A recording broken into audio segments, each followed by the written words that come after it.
Hello everybody, welcome back to another episode of Disattractions.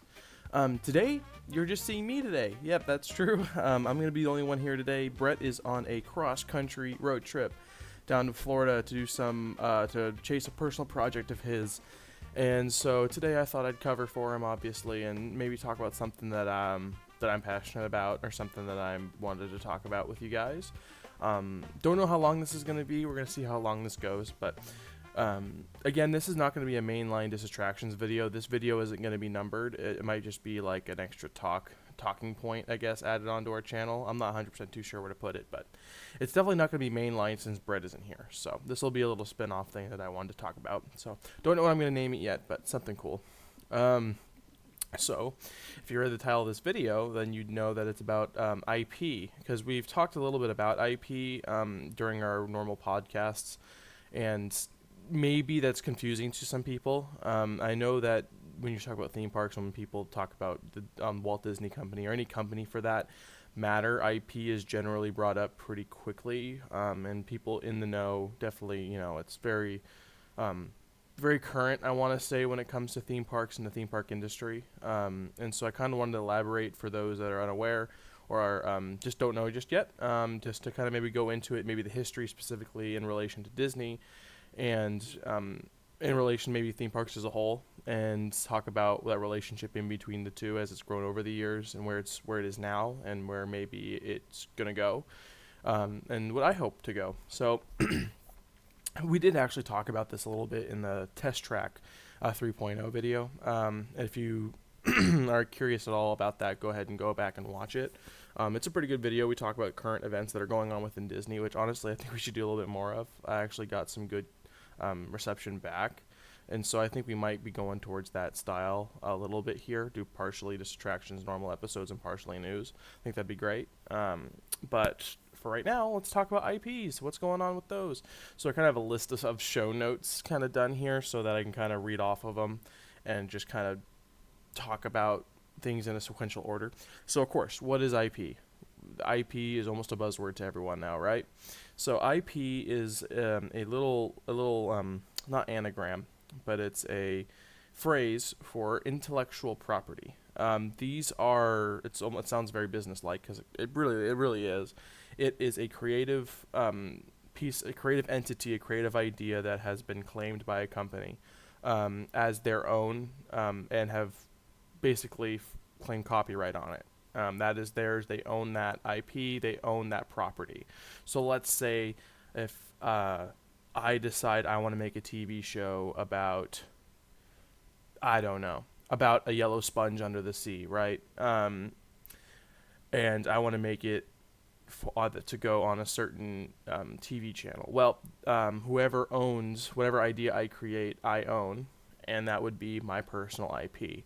So it's just whatever creative idea that you have, any brand, any TV show, video game, movie, book, any sort of creative property, anything you've made and you've licensed to yourself that you own, that's an intellectual property. So when we talk about Disney, they're all about intellectual properties because they own so many characters, so many IPs, so many different creative stories and creative ideas that they own all together, which they can distribute without other people overreaching and claiming that it's their property, until it goes into the open domain. Once it goes into the public domain, it's free use by everybody. So right now, Winnie the Pooh, they went out not too far long ago, and then Steamboat Willie has now, in recent times, have gone out in the open domain for people to use. But for currently now, a lot of Disney's IP are still theirs and still going to be owned by them. And so that's kind of explaining what an IP is. I hope that does a better job kind of explaining what that is and kind of what the idea is there. The idea of an IP is to kind of protect, a property. It's considered like you own it, a property. It's almost like protection. And so other people can't steal your property. Intellectual property. Mind property. Another way to put it, creative idea property. And so what is this in relation to Disney? Because, Disney has, like I just said, has tons of IP. Think about it. How many movies have they made? How many rides have they made? How many ideas after ideas after ideas have Disney made. They're a creative company. That's what they do. And same thing with everything else. I mean, even Nike has intellectual property. Adidas has intellectual property. Apple, any big brand has intellectual property. Um, and again, this is very broad. It's because like anything can be intellectual property, and so we're going to talk about what that means in relation to Disneyland and Disney World, the parks. And you're like, well, wouldn't the rides themselves be also like referred to as intellectual property? And that's right. The rides also do. So like Space Mountain, the Big Thunder Mountain, any rides that don't have any sort of pre-correlating IPs are their own IPs. You know, or like think about even characters. Figment, Orange Bird. I know that was a Dole thing before going to the parks, but now it's correlated to Epcot a lot. Those are still IPs here. Characters that are made within the park are still IPs because they're owned by Disney and they're it's property of the Walt Disney Company. So even then, that's a very big job to task to say the history of Disney with IP. What I'm specifically meaning here is existing IP, already existing IPs within their company. So, for example, not Haunted Mansion, not Pirates of the Caribbean, not Matterhorn, not Big Thunder Mountain, not Space Mountain. Again, those things are entire new IP, new whole creations done intention for theme park enjoyers, for the theme park experience. We're talking here about Disney taking their movies, Disney taking pre-existing intellectual property, taking their movies, even taking their games in some cases, and putting them within their parks. Right? There's nothing. There is new, but it's not a new IP. It's not a completely new idea here. This is taking what you've made before and reiterating it in a new way inside your parks. So that's what we're talking about here. When I talk about IP, that is what I'm meaning by that. Because yes, rides can be IP. Like new rides can be IP, but we're talking about already existing IP in outside of the parks externally. So like movies, like what I said, movies, TV shows, games, all of that placed inside a current, their parks. And Disney was very unique in this fashion when Disneyland first opened back up in 1955. I'm not going to claim that I know what Walt wanted. I'm not going to claim that I know any of that. But the way that the park was structured is you had these different lands. You walked into basically Main Street USA. That was your show opener. Walking in, having the time to think around that first bend to go into either left or right side under the railroad is like a show opener, right? And you go in and then you're immersed immediately into basically Missouri. That's what that was whole entire. I don't forget the town name, but it was basically themed after Missouri. Like a little town area, right? Main Street USA. You got it. That's right down the middle of Main Street USA. And then that's kind of like your starting area, right? And then you go to the hub, which then splits off into multiple areas. And during the opening, you didn't have as many areas as we do now, but again, you had different quadrilated themed areas. Off the top of my head, I'm trying to think of what was there. I want to say Adventureland was there, Fantasyland. Toontown wasn't. Tomorrowland. I want to say it was Adventureland, Frontierland, Tomorrowland, and Fantasyland. I want to say that was it. But Tomorrowland, Adventureland, and Frontierland are all whole core ideas based off of real-world ideas and real-world themes. So Adventureland is very much adventure, jungle, finding, basically, if you think of Indiana Jones, anything related to Indiana Jones, pretty much. Adventure, jungle, wilderness, animals, very much that core theme of middle of the jungle adventure. This had nothing to, and this is where Jungle Cruise was. This is where the Tiki Room was. Like those are themes that are correlated with Adventureland, right? Then you have Frontierland, which is the American frontier, which is very much a core theme of Disneyland. Whenever you think about it from the way back in the day, Frontierland has always been there. you have some of the most amazing theming in Frontierland, especially with the Mark Twain Riverboat. You have Tom Sawyer's Island. You have all these beautiful set pieces in there that really make it feel like you're in the frontier. But again, those core ideas are all based off frontier ideas. Those aren't based off of any of Disney's own property. Again, that's only based in frontier, completely in the Wild West, right? Then you move over to Tomorrowland, right? And then you have completely a pseudo-futuristic area, you know, it's been updated here and there, of an idealistic futuristic society almost. It's very almost 60s future. You know what I mean? It's like very much, it's not the future of what we think of now, it's the future of the 60s. And you can kind of definitely feel that when you go into it.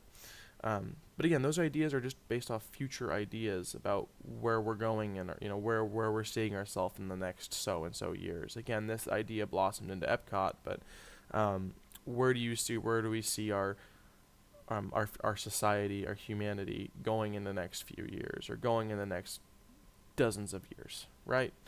And so these core ideas were unique to the park itself. You could only experience those things at Disneyland.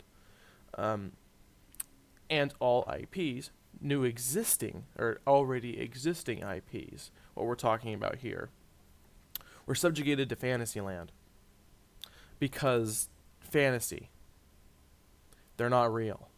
They're not based in the real world, right? They are already existing creative works done by Walt Disney, and so they got placed into Fantasyland because that's where all the stories came to life. Right, all the stories that you would read would come to life. They're already not existing real world ideas. They are fantasy brought to life. So they got placed in Fantasyland, and that honestly really works. Right, there's an idea behind it. There's a core pipeline that says, okay, this area of the park is specifically where, the stories that we've made here at the Walt Disney Company come to life. And of course, that's where you get all your classic dark rides. You get, Snow White, you get Pinocchio, you get all, Mr. Toad, you get all these original stories, or not original, but Walt Disney pseudo-original stories come to life there. It's you walk under the castle, you get in there, and it's a movement. You go into Fantasyland, and it's all the real world. If you went into the future world, you're not in the future. You're not in the middle of a jungle. You're not in the Wild West. You are in a fantasy. So that's kind of where IP started. At least currently existing. I'm just going to refer to it as IP for now. I made that clarification earlier, but to clarify again, this is where IP started. This is where you get those already existing Disney stories inside their parks. This is where that starts. And again, it's thematically thought of. It has a purpose. It has its place for a definite reason as to why it's there, and it works because of that. There's an idea. There is something where that's the separate entity that I think of Disney when it comes to theme park theming. At least when I used to, is that Disney always has a plan, has a purpose for exactly why that is there, and for a reason. There's never a time where things are, I don't know why that's there. There's a reason for why that's there, right? That's fully creative reason. It's not just business. There's always a creative reason. There's not just a business reason. And so, moving on to Disney's history, we're going to jump forward here almost 50 years. But again, IP, I guess a little bit before, but IP kind of always stuck to that area. Sure, it kind of grew a little bit here and there. I mean, you had Toontown, you had different areas, but they kind of shifted over here and there. But then later, Disney started to partner. This was Disney's, I think this was Eisner. I'm not 100%, don't quote me on this, but it might have been Eisner doing this. But later in Disney's life, Disneyland and Disneyland's growth, Disney started to partner with various, mostly one, but other creative companies to create attractions within their park. So the two main examples that I'm going to bring up right now are Star Tours and Indiana Jones and the Forbidden Temple, or the Temple of the Forbidden Eye. They work with Lucasfilm for both of the LucasArts, Lucas I forget who their core company is. LucasArts probably. Um, they partnered with LucasArts to create Star Tours and to create Indiana Jones respectively. And I believe this was Eisner. I'm going off the dome right now, but correct me if I'm wrong. Um, this was a big deal for them because they'd partner with like Star Wars, like one of the biggest movies of around that time, and making an attraction was almost a no-brainer. And so they partnered with them, and they created Star Tours. I don't know which one was before. I want to say Star Tours was before Indiana Jones. I think so. Um, and they created Star Tours, and they placed it in Tomorrowland, which thematically makes sense. They put it in Tomorrowland right at the front, and was a smash hit. It did great. It was a motion simulator ride, which were a little controversial, but it was also new. But it pulled it off. It did real well. And as that grew, I believe they wanted to go do another LucasArts attraction and decides, let's do Indiana Jones. And so they made Indiana Jones. And they placed it in Adventureland, which thematically works. And they originally had the whole idea for a whole section, like a whole Indiana Jones themed area with different rides, different stuff you could do and whatnot. But where am I going to go if I lost my train of thought? But again, this was the time of partnering, and all they did was just work like what Universal does now was what Disney was doing then. And you could see it slowly grow out of Disneyland and also in Florida when Disney World opened in 1971, with opening of everything, is that slowly they started to add more stuff or like thematic or more creative, more of their own IPs back into their parks. But again, they were in minor ways. This wasn't crazy like Disney was putting everything that they made out of a movie in their parks, but they were adding them into their parks slowly over this time and creating interesting ideas because Eisner was very creative. It was very interesting the way he worked. He really took a lot of chances, especially with the Twilight Zone Tower of Terror, even Alien Encounter and the Great Movie Ride and all that stuff, which is really cool. But he took a lot of chances on a lot of things, and he still managed to take those IPs and fit them in with where they should be. Tower of Terror on the middle of Sunset Boulevard down movie, like a movie themed or a movie studio themed theme park, that still works. Rock and Roller Coaster still works. It works. Like back when it was originally, I don't know what the Muppets are gonna be like, but I feel like I can still pull it off. But a band like Aerosmith, like on Sunset Boulevard, it works. You know what I mean? Like their IP's placement was interesting choices, and it wasn't always their own IP. I mean, Aerosmith isn't their own IP, obviously, and they partnered with them to create an attraction. And the Muppets and everything like that. Like, it's very interesting what decisions were made by Eisner to partner with people to create attractions that fit the zone exactly as they should, and doesn't look like their IP. So, like, for example, like Twilight Zone Tower of Terror, if you had no idea what the Twilight Zone was, and you walked in there, you could have totally believed that was an entirely new concept to you. I mean, back when I was a kid and I went on Tower of Terror, I didn't know what the heck the Twilight Zone was, and I thought it was its own thing.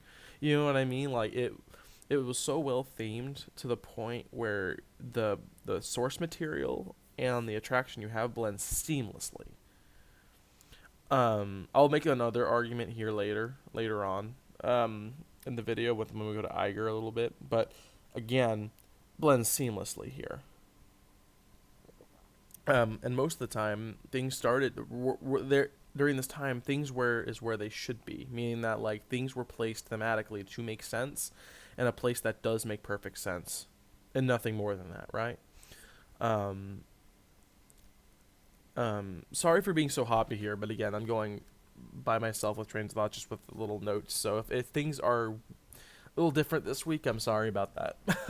But continuing on, again, Eisner was very much the included IP into the park, but still had very specific placement for it, and had his reasons exactly for placing where it needed to be placed. Pretty much. Scooting on down to Iger, which is current. there's two sections of Iger, but this is the age I kind of aged transition age of Eisner as a transition age of Eisner. So like the partnering age of Eisner and the transition of having lands being subjugated to just Fantasyland to expounding without the park. That's what I consider the transition age of Eisner. That I said the acquisition age of Iger.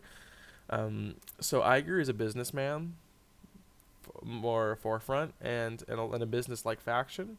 Um, why don't we, instead of just partnering with these companies and just working with them, why don't we just own them, right?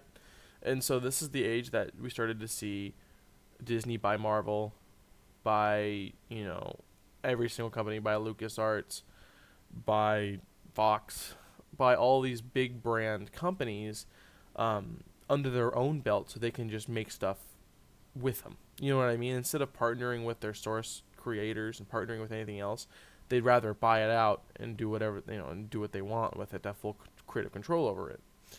Um, this is the age of Iger, and I disagree with it a lot. But it makes sense from a business perspective. Why not have total creative control, and get as much of the money as you can instead of partnering with them? Why don't you buy them out and make the money yourself? And this is when you start seeing things being like placed with business in mind. You know what I mean? In the parks. Not saying that before it wasn't placed with business in mind, but ideas that Star Wars would get its whole entire land, which in Hollywood studios, like the tarnishment of Hollywood studios or MGM studios, started to switch. Things started to be placed there just because they have the space for it. So, I'm not saying Star Wars is a bad land, because it's one of the best themed lands, in theme park history. Rivaling Harry Potter. You got a lot of these. It was very creative. But again, in Hollywood studios, it started to change from learning or like movies being made to you being in the movies to you like just walking into Star Wars land. Again, like this was created, and then they made Toy Story Land right next to it, and now Hollywood Studios is just the garage of Disney World. It's turned into something where it's not even, it's a shell of its former self. It's turned into a place full of space, or not full anymore, but a place that was going to be of extra space that they could put stuff in. Pretty much, it's just extra parking space for their place that they want to use. And then Iger would also go on to make, currently kind of to today where we're at, where things are added in specific reasons or regions in the park, not as a forward of creative action, but as a business action first. And not mixing the well, too enough. Disney's one of the biggest companies, or not if, the biggest company in the entire world. One of them. And they used to take pride in that, to the point where they would take time to think out exactly their next moves and to be able to think of exactly where to put something they wanted to put in their parks. Now it's just we're scrambling to try to find places for what we want to put in our parks. So to give some reference, this is all my opinion here. This is like all in the section around my opinion here. If you liked what State of Disney where it's at with its IP, then that's completely on you.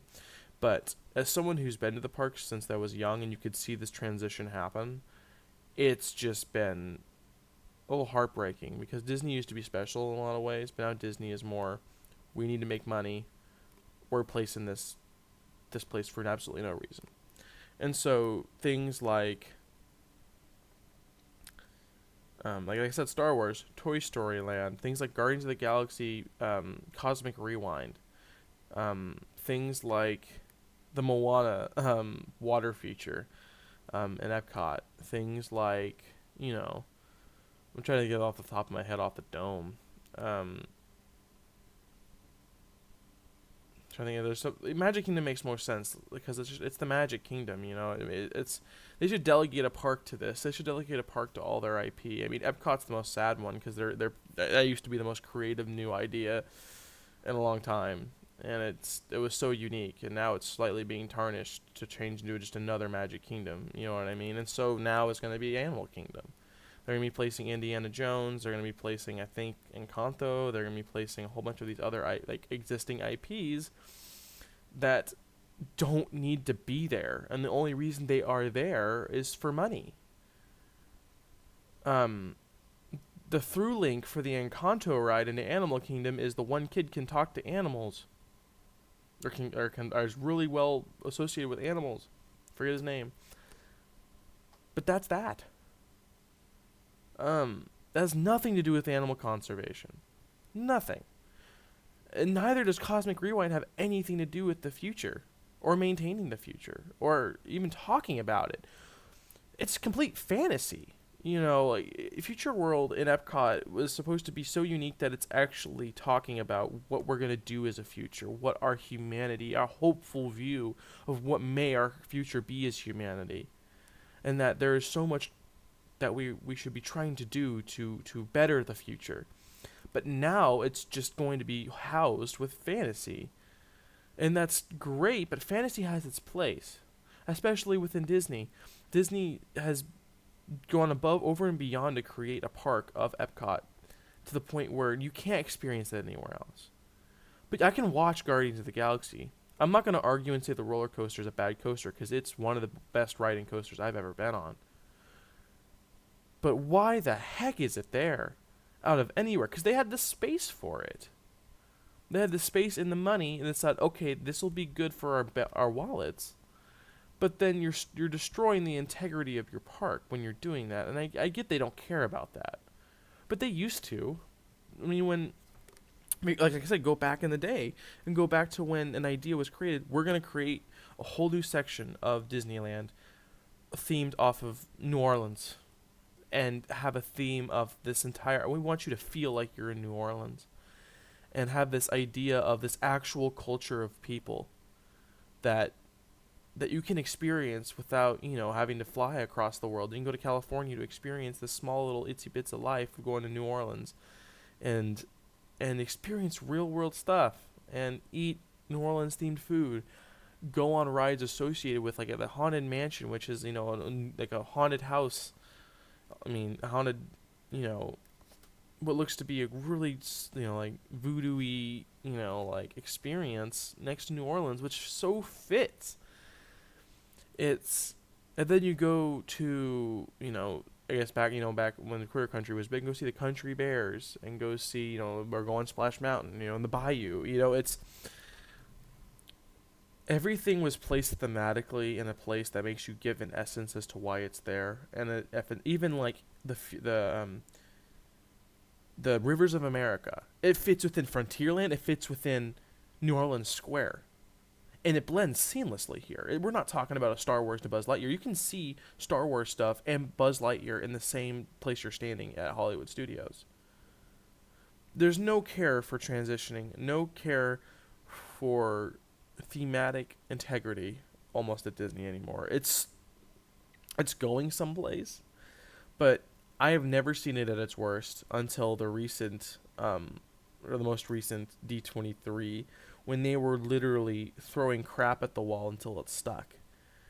Because right now, Universal is absolutely kicking their butt right now. You know what I mean? I mean, their movies are getting great reviews. Their newest park, Epic Universe, is killer. Sure, there are all pretty much all existing pre-IPs, but that's what it was from the start. You know what I mean? Universal's always been that way. Universal's never been the company to create new ideas out of their parks. And they create stuff really well out of their pre-existing IP. They've always done that. And I've always put Disney ahead of them because they didn't do that. They actually created new stuff in their parks. They created new ideas, new experiences that you could only experience at Disney World or Disneyland. And that's why I always put them above.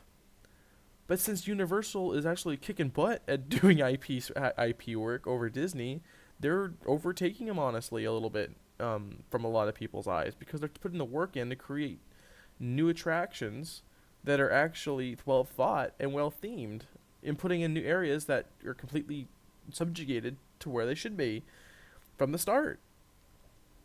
And that's kind of like the argument I've always had is I've always not really liked um, Universal because it just felt like a hodgepodge of all their movies. And that still stays true. I do feel like if you go back to old Disney was prime theming because again you had new ideas coming in. You had of the world around you. Animal Kingdom, you have the idea of animal conservation. Epcot's the future of humanity, also mixed with the culture of humanity. Using the culture of humanity to create to embrace the culture of humanity to create a better or a better future for humanity. That's always the idea of Epcot for me is to celebrate our cultural ideas as a humanity to create a better one, create a better future. Um, and then you had Hollywood Studios or MGM Studios, which was the idea was to celebrate the making of movies, to celebrate where Disney came from, and to celebrate the idea of movie making and filmmaking. And then of course that's gone. And Magic Kingdom was the core Disneyland idea, but then expounded upon. So you have those four parks, and now all of them. Only one that's left that's almost untainted is Animal Kingdom. Left. Sure, Pandora's there, but again, it's done so tastefully that it flows seamless. And now we're gonna have Indiana Jones. We're going to have Encanto. We're gonna have Zootopia. We're gonna have all these things that Zootopia just kind of does make sense, but you have all of these attractions that are gonna be placed within here that don't have animal conservation at their forefront anymore. And what Animal Kingdom used to symbolize is now going to be different and more about Disney himself as a company. So this kind of moves on to like my last little bit here on the future of IP theming. And again, I only think that it will get that more so that way. At least for right now, with what they're planning. I mean, they're planning to put a Cars Land in Walt Disney and Frontierland, which, what? I'm trying to remember exactly what year Frontierland takes place, but they don't have cars in it. It's if they did, it was early models. You know what I mean? There's a time frame that Frontierland takes place in. It has a date. So does Tomorrowland. It has a date that it takes place at. It's a show.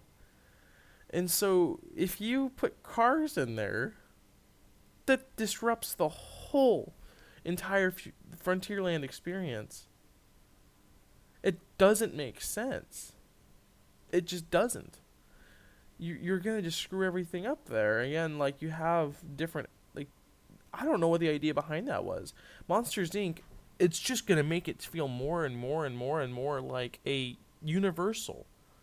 A pre-Universal before they started hitting it off with Harry Potter. You know what I mean? It's going to feel like, okay, now I'm in this movie or show. Now I'm in this one. Now I'm in this one. Now I'm in this one. There's going to feel like another Islands of Adventure where there's a giant circle and you just cross into other movies. You can see Harry Potter from Jurassic World or Jurassic Park. Like Disney used to be so like they used to shape trees to block elements out. They probably still do, but I remember in New Orleans Square they made a tree to block the Matterhorn, so you just couldn't see it because it's not New Orleans. In Disney World they have the color of Tower Terror blended with Morocco, so you don't even notice the Tower Terror is there. Like there's creative effort put in to literally create worlds and themes that really encapsulate you in a certain area that they're not going to care about anymore. You're going to hop from Monsters Inc. to Star Wars to Toy Story. Just with nothing. Not saying Monsters Inc. is a bad area to make, because Monsters Inc. would be very interesting, and the coaster, like the door coaster, is just kind of makes sense here. But Hollywood Studios should not be named Hollywood Studios anymore. It's not what it used to be. It's not itself. It's not. None of this is only going to benefit the company Disney, because they want you to experience their stuff, their prior stuff, so that it reinforces their own content. It reinforces their own merch. It reinforces you to go back home and watch what they've already made, and you're in a Disney loop. You're not going to experience anything too new anymore because you're going to go to the parks, experience the same characters, the same stories, the same areas, the same lands as you would have if you watched it on TV. And again, I'm not going to, that's a blanket statement. That's not something where, of course, there are going to be new rides and experiences throughout these new IPs. But they're not going to be whole new creative experiences. They're not going to be sitting there, and you're not going to be able to go into what the Pirates of the Caribbean was. That you walked in and it said Pirates of the Caribbean, and you're like, what is that? And then you get launched into a pirate world you've never been in before. Or go into a haunted mansion where you go into a spooky house full of 999 happy haunts, and there's a story you just don't know, and you need to figure it out. You're not going to have that anymore. You're not going to have Big Thunder Mountain. You're not going to have Space Mountains. You're not going to have Matterhorns. You're not going to have Tower Terrors too much anymore. Even though Tower Terror had the IP of Twilight Zone, it still was its own thing. People call it the Tower of Terror. People don't really call it the Twilight Zone Tower of Terror. You know what I mean? So you're not going to have that anymore. So and you're not going to have any more like the last standing freaking thing at California Adventure goes to like Grizzly Bear River Run. You're not going to have those things anymore. So if you really do cherish those attractions, the thing you should do right now is to just experience them before they're gone. Because I will tell you, Disney is going to make bucks off of any of this. Any of it. They're starting their Halloween parties in freaking August, almost the beginning of August, I feel like now.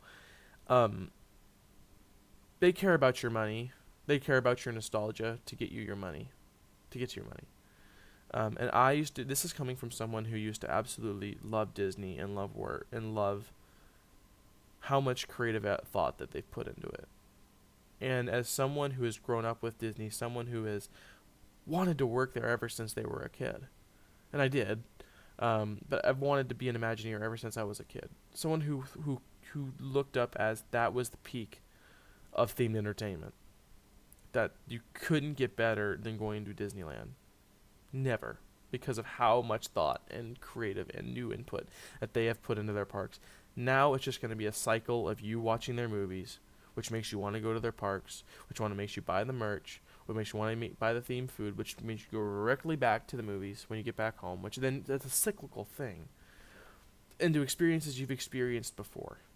Not exactly, again, that's a blanket statement, but again, you've experienced those themes, those characters, those ideas before. You're not gonna experience something wholly new at Disney too much anymore. And that's sad, to me at least. But again, I'm not trying to be a doomer about it, but it's a change. And in my opinion, it's a negative change. And that's my opinion. You could have a completely different opinion. You could have been all for IP placement within parks. You could go out of your way and say, you know what, I do want all these things. And as someone who is as personal as my personal experience has been as a huge Disney fan, not even Disney movie fan. I love Disney movies. I was a parks guy. I only cared about the parks. Because there's nothing you could get better than experiencing a Disney park. And going into a haunted mansion that you've never been in before, never seen it on a screen before. You could only go to Disneyland and Anaheim, California, or Orlando, Florida, to experience the haunted mansion. You couldn't even watch a movie about it. You could only be there. So, I guess I'll leave it off here.